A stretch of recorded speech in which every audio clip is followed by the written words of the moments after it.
नमस्कार दोस्तों, आप सबका स्वागत है। क्लास 10 विज्ञान का इंपॉर्टेंट ऑब्जेक्टिव प्रश्न ऊर्जा स्रोत चैप्टर से। यह सभी प्रश्न आपको क्लास 10 मासिक परीक्षा एवं बिहार बोर्ड मैट्रिक फाइनल परीक्षा में हूबहू मिलेगा। तो देखिए, पहला नंबर प्रश्न देख रहे हैं आप। पहला नंबर प्रश्न है, निम्नलिखित में से कौन ऊर्जा का नवीकरणीय स्रोत नहीं है? निम्नलिखित में से कौन ऊर्जा का नवीकरणीय स्रोत नहीं है? ऑप्शन को यानी ए सौर ऊर्जा, ऑप्शन खो यानी बी पवन ऊर्जा, ऑप्शन सी जल ऊर्जा, ऑप्शन डी कोयला।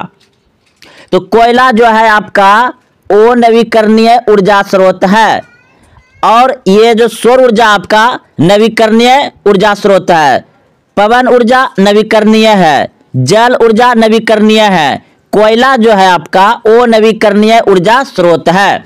तो प्रश्न पूछा गया था कि निम्नलिखित में से कौन ऊर्जा का नवीकरणीय स्रोत नहीं है? तो नवीकरणीय ऊर्जा स्रोत आपका ये तीनों हो गया, सौर ऊर्जा, पवन ऊर्जा, जल ऊर्जा। लेकिन कोयला आपका क्या है? वो नवीकरणीय ऊर्जा स्रोत है। तो चलिए, इसको आप लोग अच्छे से समझ गए होंगे। अगला प्रश्न देखिए, जीवाश्म ईंधन के उदाहरण है। जीवाश्म ईंधन के उदाहरण है। तो जीवाश्म ईंधन लगभग उसे कहा जाता है जो नवीकरणीय ऊर्जा स्रोत होता है। तो ऑप्शन नंबर ए यानी को बिल्कुल सही है। ये क्या है आपका? जीवाश्म ईंधन है। कोयला, पेट्रोलियम, प्राकृतिक गैस। कोयला, पेट्रोलियम, प्राकृतिक गैस क्या है? जीवाश्म ईंधन है। जीवाश्म ईंधन किसे कहते हैं? जो लाखों वर्षों तक जमीन के अंदर सड़ गल के खरपतवार जो जीवाश्म ईंधन बनते हैं उसी को मतलब जीवाश्म ईंधन ही बनते हैं, जो लाखों करोड़ों वर्षों जमीन के अंदर से निकलता है। तो कोयला भी आपका जमीन के अंदर से निकलता है, पेट्रोलियम, प्राकृतिक गैस, ये सब। तो चलिए, आप लोग समझ गए होंगे कि जीवाश्म ईंधन किसे कहते हैं। जीवाश्म ईंधन का उदाहरण है आपका कोयला, पेट्रोलियम, प्राकृतिक गैस। अगला प्रश्न देखिए, ऊर्जा का सबसे प्राचीन सामान्य स्रोत क्या है? ऊर्जा का सबसे प्राचीन और सामान्य स्रोत क्या है? तो लकड़ी। ऊर्जा का सबसे प्राचीन और सामान्य स्रोत क्या है? लकड़ी। ऑप्शन नंबर सी सही हो जाएगा, लकड़ी। अगला प्रश्न देखिए, तापीय विद्युत संयंत्र में किस ऊर्जा स्रोत का उपयोग किया जाता है? तापीय विद्युत संयंत्र में किस ऊर्जा स्रोत का उपयोग किया जाता है? तो ऑप्शन नंबर डी बिल्कुल सही है, जल ऊर्जा। यही जीवाश्म ईंधन हो जाएगा, जीवाश्म ईंधन। ऑप्शन नंबर सी बिल्कुल सही है, जीवाश्म ईंधन। तापीय विद्युत संयंत्र में किस ऊर्जा स्रोत का उपयोग किया जाता है? जीवाश्म ईंधन। ऑप्शन नंबर सी सही है। अगला प्रश्न देखिए, बड़े बांधों के निर्माण में संबंधित एक पर्यावरणीय समस्या है। बड़े बांधों के निर्माण से संबंधित एक पर्यावरणीय समस्या है। तो ऑप्शन नंबर खो यानी बी बिल्कुल सही है, वन्य जीव का विस्थापन। वन्य जीव का विस्थापन। अगला प्रश्न देखिए, निम्नलिखित में से कौन ऊर्जा का नवीकरणीय स्रोत है? निम्नलिखित में से कौन ऊर्जा का नवीकरणीय स्रोत है? तो सौर ऊर्जा। सौर ऊर्जा क्या है आपका? नवीकरणीय ऊर्जा स्रोत है। पेट्रोलियम है आपका ओ नवीकरणीय ऊर्जा स्रोत। प्राकृतिक है आपका ओ नवीकरणीय ऊर्जा स्रोत। अगला प्रश्न देखिए, सौर सेल किस ऊर्जा को विद्युत ऊर्जा में परिवर्तित करता है? सौर सेल किस ऊर्जा को विद्युत ऊर्जा में परिवर्तित करता है? सौर सेल किस ऊर्जा को विद्युत ऊर्जा में परिवर्तित करता है? तो प्रकाश ऊर्जा में। ऑप्शन नंबर सी सही है, प्रकाश ऊर्जा में। अगला प्रश्न देखिए, पवन ऊर्जा का उपयोग करने के लिए पवन चक्की की न्यूनतम पवन गति लगभग कितनी होनी चाहिए? पवन ऊर्जा का उपयोग करने के लिए पवन चक्की की न्यूनतम पवन गति लगभग कितनी होनी चाहिए? तो 15 किलोमीटर प्रति घंटा होना चाहिए। पवन ऊर्जा यानी पवन चक्की जो है वो घूमता जो है, उसका जो पंखा घूमता है वो कितनी रफ्तार से घूमना चाहिए? 15 किलोमीटर प्रति घंटा की रफ्तार से घूमना चाहिए न्यूनतम, तभी वह ऊर्जा उत्पन्न करेगा। अगला प्रश्न देखिए, बायोगैस का मुख्य घटक क्या है? बायोगैस का मुख्य घटक क्या है? बायोगैस का मुख्य घटक क्या है? मीथेन। ऑप्शन नंबर सी बिल्कुल सही है, मीथेन। अगला प्रश्न, नाभिकीय ऊर्जा प्राप्त करने के लिए किस तत्व का प्रयोग किया जाता है? नाभिकीय ऊर्जा प्राप्त करने के लिए किस तत्व का प्रयोग किया जाता है? तो यूरेनियम। ऑप्शन नंबर सी सही है, यूरेनियम से नाभिकीय ऊर्जा प्राप्त करने के लिए तत्व का प्रयोग किया जाता है। यूरेनियम से नाभिकीय ऊर्जा प्राप्त किया जाता है, यूरेनियम से। अगला प्रश्न, भूतापीय ऊर्जा पृथ्वी के किस भाग से प्राप्त होता है? भूतापीय ऊर्जा पृथ्वी के किस भाग से प्राप्त होता है? तो भूपट्टी से। ऑप्शन नंबर ख बिल्कुल सही है, भूपट्टी से भूतापीय ऊर्जा प्राप्त होता है। अगला प्रश्न देखिए, ज्वारीय ऊर्जा किस कारण उत्पन्न होती है? ज्वारीय ऊर्जा किस कारण उत्पन्न होती है? ज्वारीय ऊर्जा किस कारण उत्पन्न होती है? तो ऑप्शन नंबर ख बिल्कुल सही है, चंद्रमा और सूर्य के गुरुत्वाकर्षण बल। चंद्रमा और सूर्य के गुरुत्वाकर्षण बल। ऑप्शन नंबर बी सही है। अगला प्रश्न, ऊर्जा का उत्तम स्रोत वह है। ऊर्जा का उत्तम स्रोत वह है। तो ऑप्शन नंबर डी बिल्कुल सही है, उपयुक्त सभी। ऊर्जा का उत्तम स्रोत वह है जो प्रति इकाई द्रव्यमान अधिक कार्य करे, जो आसानी से उपलब्ध हो, जिसका भंडार और परिवहन आसान हो। उपयुक्त सभी उत्तम ऊर्जा स्रोत है। अगला प्रश्न देखिए, निम्नलिखित में से कौन पर्यावरण के अनुकूल ऊर्जा स्रोत है? निम्नलिखित में से कौन पर्यावरण के अनुकूल ऊर्जा स्रोत है? तो सौर ऊर्जा। ऑप्शन नंबर डी सही है, ऑप्शन नंबर जो है डी, हाँ डी बिल्कुल सही है, सौर ऊर्जा। निम्नलिखित में से कौन पर्यावरण के अनुकूल ऊर्जा स्रोत है? तो पर्यावरण के अनुकूल है, यानी कि पर्यावरण में अगर परिवर्तन हो जाएगा, बादल बारिश आ जाएगा, तो कौन सी ऊर्जा नहीं मिलेगा? सौर ऊर्जा, क्योंकि वो धूप की तरफ दिखाए, मतलब सोलर प्लेट जो काम करता है, सौर ऊर्जा वह धूप पर ही काम करता है ना, इसलिए वो पर्यावरण के अनुकूल है। पर्यावरण अगर सही रहेगा, अच्छा रहेगा, धूप इकला रहेगा, तो सौर ऊर्जा कम करेगा। अगर सौर ऊर्जा कम नहीं करता है, इसके अंदर पर्यावरण अच्छा नहीं है, पर्यावरण अनुकूल नहीं है। अगला प्रश्न, गोबर गैस संयंत्र में गोबर और पानी के मिश्रण को क्या कहते हैं? गोबर गैस संयंत्र में गोबर और पानी के मिश्रण को क्या कहते हैं? स्लरी। ऑप्शन नंबर ख सही है। अगला प्रश्न, हाइड्रोजन बम किस सिद्धांत पर आधारित है? हाइड्रोजन बम किस सिद्धांत पर आधारित है? तो नाभिकीय संलयन। ऑप्शन नंबर ख सही है, नाभिकीय संलयन। अगला प्रश्न, सौर कुकर में किस प्रकार के पर्यावरण का उपयोग किया जाता है? सौर कुकर में किस प्रकार के पर्यावरण का उपयोग किया जाता है? तो अवतल दर्पण का। अवतल दर्पण का। ऑप्शन नंबर सी बिल्कुल सही है, अवतल दर्पण का। अगला प्रश्न, पवन ऊर्जा फॉर्म स्थापित करने के लिए उपयुक्त स्थान है? पवन ऊर्जा फॉर्म स्थापित करने के लिए उपयुक्त स्थान है? तो ऑप्शन नंबर हो जाएगा इसका सी बिल्कुल सही है, खेल क्षेत्र जहां वर्षा के अधिकांश समय तेज हवा चलती है। उत्तर है आपका खुले क्षेत्र जहां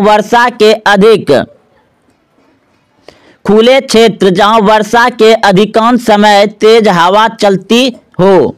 पवन ऊर्जा फॉर्म स्थापित करने के लिए उपयुक्त स्थान कहाँ है? तो पवन ऊर्जा को कहाँ रखा है? जहाँ खुला क्षेत्र है और वहाँ तेज अधिकांश हवा चलती रहती है, वहीं पर ना पवन ऊर्जा गाड़ा जाएगा। तो वहीं से तब तो पवन चक्की घूमेगा, पवन का चक्की, तब तो बिजली उत्पन्न होगा। अगला प्रश्न देखिए, महासागरों से प्राप्त होने वाली ऊर्जा के रूप है। महासागरों से प्राप्त होने वाली ऊर्जा के रूप है, तो उपयुक्त सभी हो जाएगा। महासागरों से महासागरों से प्राप्त होने वाली ऊर्जा के रूप है? उपयुक्त सभी। ज्वारीय ऊर्जा, तरंग ऊर्जा, महासागरीय, तापीय ऊर्जा। अगला प्रश्न देखिए, ऊर्जा संकट का मुख्य कारण क्या है? ऊर्जा संकट का मुख्य कारण क्या है? तो उपयुक्त सभी, उपयुक्त सभी। ऊर्जा स्रोत की कमी, ऊर्जा की बढ़ती मांग, ऊर्जा का दुरुपयोग, ये ऊर्जा का मुख्य संकट है। मानव नेत्र के किस भाग पर वस्तु का प्रतिबिंब बनता है? ऑप्शन को यानी ए कॉर्निया, ऑप्शन खो यानी बी परितारिका, ऑप्शन सी पुतली, ऑप्शन डी दृष्टिपटल। तो बताइए इस प्रश्न का उत्तर क्या होगा? मानव नेत्र के जिस भाग पर प्रतिबिंब बनता है उसे कहते हैं दृष्टिपटल यानी रेटिना भी कहते हैं। ऑप्शन नंबर डी सही हो जाएगा। मानव नेत्र जिस भाग पर प्रतिबिंब यानी फोटो इमेज आंख में बनता है जहां उसी को कहा जाता है दृष्टिपटल यानी रेटिना। अगला प्रश्न देखिए, अगला प्रश्न है मानव नेत्र लेंस की फोकस दूरी में परिवर्तन किसके द्वारा किया जाता है? नेत्र लेंस की फोकस दूरी में परिवर्तन किसके द्वारा किया जाता है? तो सिलियरी मांसपेशियों द्वारा। प्रश्न है मानव नेत्र में प्रवेश करने वाले प्रकाश की मात्रा को कौन नियंत्रित करता है? यानी प्रश्न कह रहा है कि मानव नेत्र में जो प्रकाश, कभी कभी देखते होंगे कि बहुत अधिक गर्मी के समय प्रकाश आंख में धूप लगता है, जैसे चकचोनी कहने लगते हैं। तो ये सभी जो कभी ज़्यादा प्रकाश या कभी लाइट का भी ज़्यादा प्रकाश या बिजली का ज़्यादा प्रकाश जो आता है, इन सभी को कभी कम बेस जो लाइट आता है आंख में, इसे कौन नियंत्रित करता है? तो पुतली जो है कि मानव नेत्र में प्रवेश करने वाले प्रकाश की मात्रा को कौन नियंत्रित करता है? तो पुतली। ऑप्शन नंबर खो यानी बी सही हो जाएगा, पुतली। अगला प्रश्न देखिए, निकट दृष्टि दोष जिसे मायोपिया कहते हैं, निकट दृष्टि दोष जिसे मायोपिया कहते हैं, तो निकट दृष्टि दोष वाले व्यक्ति देख सकता है। जिस व्यक्ति को निकट दृष्टि दोष होता है वह कहां तक देखता है? तो ऑप्शन नंबर खो जाएगा, पास की वस्तुओं को स्पष्ट रूप से देख सकता है। यानी जिस व्यक्ति को निकट दृष्टि दोष होगा वह निकट की वस्तु को ही साफ साफ देख सकता है स्पष्ट रूप से। एक बार फिर से प्रश्न पढ़ रहे हैं, निकट दृष्टि दोष जिसे मायोपिया कहते हैं, निकट दृष्टि दोष वाले व्यक्ति देख सकता है तो पास की वस्तुएं स्पष्ट रूप से देख सकता है, यानी नजदीक की वस्तु को स्पष्ट रूप से देख सकता है।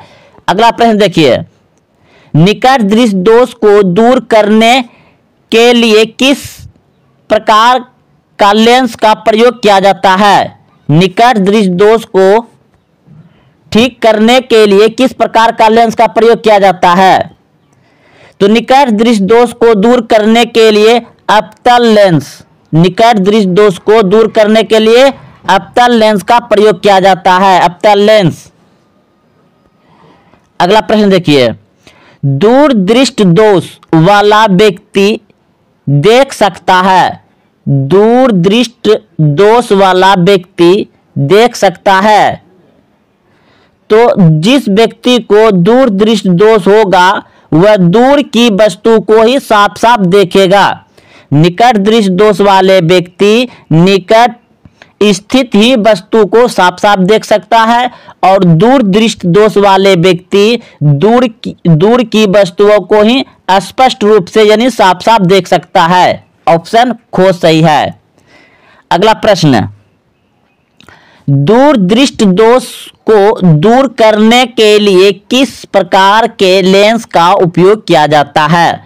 दूर दृष्टि दोष को दूर करने के लिए किस प्रकार का लेंस का प्रयोग किया जाता है?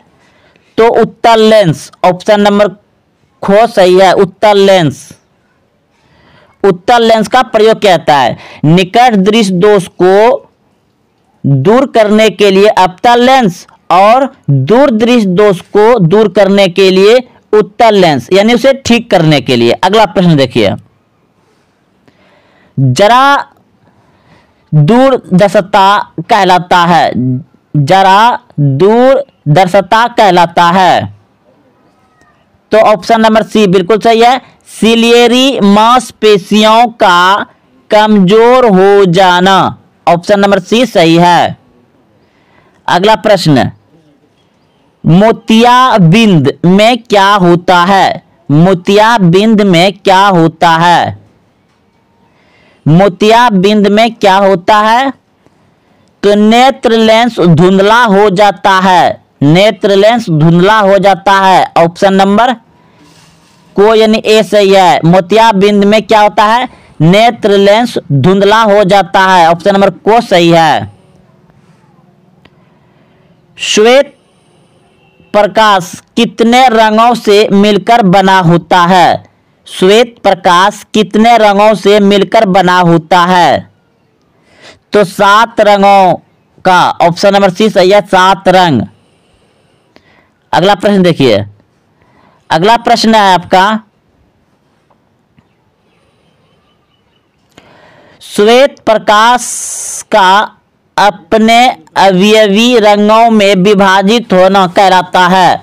श्वेत प्रकाश का अपने अवयवी रंगों में विभाजित होना कहलाता है वर्ण विक्षेपण, वर्ण विक्षेपण।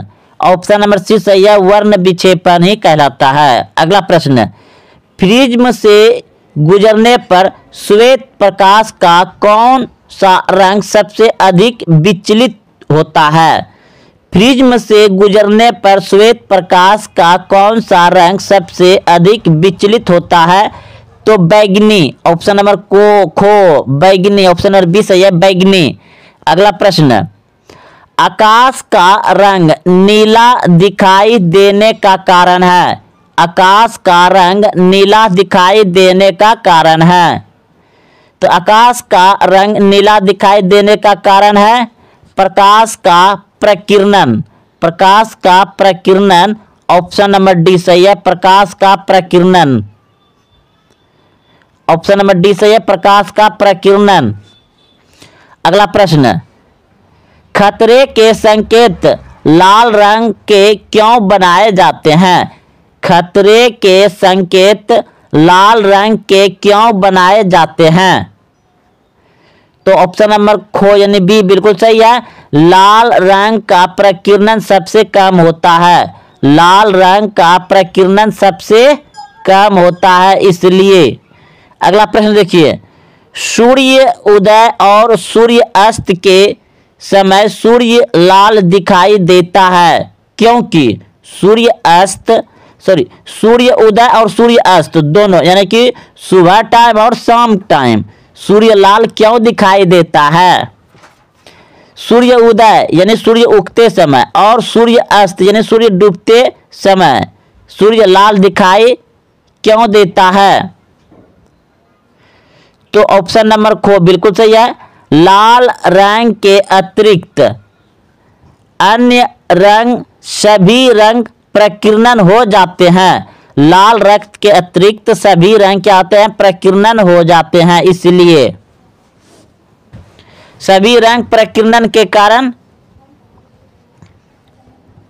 अगला प्रश्न, इंद्रधनुष बनने का कारण, इंद्रधनुष बनने का कारण है, इंद्रधनुष बनने का कारण है।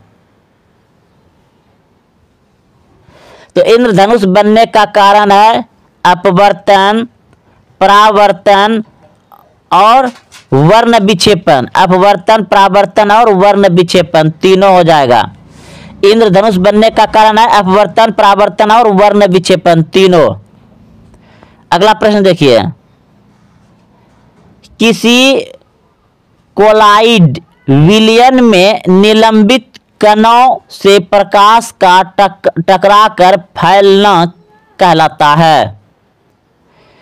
किसी कोलाइड विलयन में निलंबित कणों से प्रकाश का टकराकर फैलना कहलाता है? तो टिंडल प्रभाव। क्या कहलाता है? टिंडल प्रभाव। ऑप्शन नंबर सी सही है, टिंडल प्रभाव। वह प्रक्रिया जिसके द्वारा जीव अपनी संख्या में वृद्धि करते हैं कहलाती है? वह प्रक्रिया जिसके द्वारा जीव अपनी संख्या में वृद्धि करते हैं कहलाती है? ऑप्शन को यानी ए पोषण, ऑप्शन बी श्वसन, ऑप्शन सी जनन, ऑप्शन डी उत्सर्जन। तो इस प्रश्न को ऐसे समझिए, कह रहा है जब जीव अपने संतान को उत्पत्ति करते हैं तो उसे क्या कहते हैं? जनन कहते हैं। तो अपना संतान बढ़ाते हैं तभी तो उसका संख्या बढ़ेगा। यही प्रश्न पूछ रहा है। तो देखिए इस प्रश्न का उत्तर हो जाएगा, जब कोई जीव अपनी संख्या में वृद्धि करता है तो उसे कहते हैं जनन। क्या कहते हैं? जनन। ऑप्शन नंबर सी सही हो जाएगा। वह प्रक्रिया जिसके द्वारा जीव अपनी संख्या में वृद्धि करते हैं कहलाती है जनन। ऑप्शन नंबर सी सही है। अगला प्रश्न देखिए, अगला प्रश्न है जनन कितने प्रकार का होता है? जनन कितने प्रकार का होता है? Option A 1, option B 2, option C 3, option D 4। तो जनन 2 प्रकार के होते हैं, अलैंगिक जनन और लैंगिक जनन। अगला प्रश्न देखिए, प्रश्न है अलैंगिक जनन में कितने जनक भाग लेते हैं? अलैंगिक जनन में कितने जनक भाग लेते हैं? तो 1। अलैंगिक जनन में कितने भाग लेते हैं? 1। ऑप्शन नंबर ए सही हो जाएगा। अलैंगिक जनन में कितने भाग लेते हैं? 1। अगला प्रश्न देखिए, निम्नलिखित में से कौन अलैंगिक जनन की विधि नहीं है? तो देखिए निम्नलिखित में से कौन अलैंगिक जनन की विधि नहीं है? तो निषेचन। निषेचन जो है कि नहीं है। ऑप्शन नंबर डी बिल्कुल सही है। ये जो है कि निषेचन होता है मानव के द्वारा। अगला प्रश्न देखिए, मनुष्य। अगला प्रश्न देखिए जिसमें 2 होते हैं। अगला प्रश्न देखिए, अमीमा में किस विधि द्वारा जनन होता है? अमीमा में किस विधि द्वारा जनन होता है? तो अमीमा में जनन होता है द्विखंडन विधि। द्विखंडन विधि। ऑप्शन नंबर बी सही है, द्विखंडन विधि। अमीमा में किस विधि द्वारा जनन होता है? द्विखंडन विधि। अगला प्रश्न देखिए, अगला प्रश्न है हाइड्रा में किस विधि द्वारा जनन होता है? हाइड्रा में किस विधि द्वारा जनन होता है? तो हाइड्रा में होता है मुकुलन। मुकुलन। ऑप्शन नंबर खो यानी बी सही है, मुकुलन द्वारा। अगला प्रश्न देखिए, अगला प्रश्न है प्लेनेरिया में किस विधि द्वारा जनन होता है? प्लेनेरिया में किस विधि द्वारा जनन होता है? तो ऑप्शन नंबर सी बिल्कुल सही है, पुनरुद्भवन के द्वारा होता है। ऑप्शन नंबर सी सही हो जाएगा। आप अच्छे से पढ़ लीजिए, इसके लिए सॉरी। अगला प्रश्न, राइजोपोस में जनन की विधि है? राइजोपोस में जनन की विधि है तो ऑप्शन नंबर हो जाएगा सी, बीजाणु संग। ऑप्शन नंबर सी सही है। अगला प्रश्न देखिए, ऑप्शन नंबर सी हो जाएगा इस प्रश्न को, ऑप्शन नंबर सी। अगला प्रश्न देखिए, कायकीय प्रवर्धन किसमें होता है? तो केवल पौधे में होता है, केवल पौधे में होता है। याद रखिएगा इस प्रश्न को। कायकीय प्रवर्धन किसमें होता है? केवल पौधे में। कायकीय प्रवर्धन किसमें होता है? केवल पौधे में। ऑप्शन नंबर सी खो यानी बी सही है। अगला प्रश्न देखिए,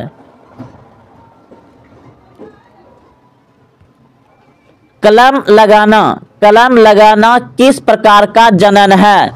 कलम लगाना किस प्रकार का जनन है? कलम लगाना यानी कि जैसे पेड़ पौधे में मिट्टी लेकर के और उसके डाल में गोबर मिट्टी लेकर के उसके डल्ली यानी तना पर जो प्लास्टिक से मिट्टी लिपेट कर अब प्लास्टिक लिपेट देते हैं उस पे चारों तरफ से, अब बांध देते हैं तो उसमें जड़ आ जाता है, उसको वहां से काट के फिर लगा देते हैं, तो उसी को कलम लगाना बोलते हैं। तो कलम लगाना किस प्रकार का जनन है? तो ऑप्शन नंबर सी हो जाएगा कायाकिक प्रवर्धन, ऑप्शन नंबर सी सही हो जाएगा। अगला प्रश्न देखिए, लैंगिक जनन में कितने जनक भाग लेते हैं? लैंगिक जनन में कितने जनक भाग लेते हैं? तो लैंगिक जनन में भाग लेते हैं 2। लैंगिक जनन में कितने भाग लेते हैं? 2। अगला प्रश्न देखिए, लैंगिक जनन में नर युग्मक और मादा युग्मक के संचयन की प्रक्रिया क्या कहलाती है? लैंगिक जनन में नर युग्मक और मादा युग्मक के संचयन के प्रक्रिया को क्या कहलाती है? तो क्या कहते हैं? तो निषेचन। निषेचन ये क्या होता है? किसमें? मानव में, मनुष्य में, जो उस दो गो उसमें होता है, मादा और। देखिए अगला प्रश्न, पुष्पों में जनन, पुष्पों में जनन, फूल का कौन सा भाग नर जनन अंग है? फूल का कौन सा भाग नर जनन अंग है? फूल का कौन सा भाग नर जनन अंग है? तो पुंकेसर, ऑप्शन नंबर सी सही होगा। पुंकेसर, ऑप्शन नंबर सी सही हो जाएगा। अगला प्रश्न देखिए, फूल का कौन सा भाग मादा जनन अंग है? फूल का कौन सा भाग मादा जनन अंग है? तो स्त्री केसर, ऑप्शन नंबर डी सही है, स्त्री केसर। अगला प्रश्न देखिए, प्राकोष में क्या पाए जाते हैं? प्राकोष में क्या पाए जाते हैं? प्रागणक, प्रागणक पाए जाते हैं, प्रागणक, ऑप्शन नंबर सी सही है, प्रागणक। अगला प्रश्न देखिए, प्रागणकों का प्राकोष में वक्रित ग्रह तक स्थानांतरण क्या कहलाता है? तो प्रागणक कहलाता है, ऑप्शन नंबर ख सही है, प्रागणक। अगला प्रश्न है, प्रागणक कितने प्रकार का होता है? प्रागण कितने प्रकार का होता है? प्रागण कितने प्रकार के होते हैं? तो 2 प्रकार के होते हैं, 2 प्रकार के, स्वपरागण और परपरागण, स्वपरागण और परपरागण होते हैं। अगला प्रश्न देखिए, जब परागण उसी पुष्प या उसी पौधे के दूसरे पुष्प के वक्रिकाग्र पर होता तो उसे क्या कहते हैं? तो स्वपरागण कहते हैं, स्वपरागण कहते हैं, ऑप्शन नंबर ख सही है। अगला प्रश्न देखिए, जब परागण एक पौधे के पुष्प के परागण दूसरे पौधे के पुष्प के वक्रित ग्रह पर पहुंचते हैं तो उसे क्या कहते हैं? तो पर परागणक कहते हैं, पर परागणक कहते हैं। जब परागणक एक पौधे के पुष्प के परागणक दूसरे पौधे के पुष्प के वक्रिग्रह पर पहुंचते हैं तो उसे क्या कहते हैं? परागण कहते हैं, परागण कहते हैं, पर परागण कहते हैं, पर परागण। अगला प्रश्न देखिए, निषेचन के बाद अंडाशय किसमें बदल जाता है? निषेचन के बाद अंडाशय किसमें बदल जाता है? तो फल में, फल में, ऑप्शन नंबर ख सही है, फल में। अगला प्रश्न देखिए, निषेचन के बाद बीज दान किसमें बदल जाता है?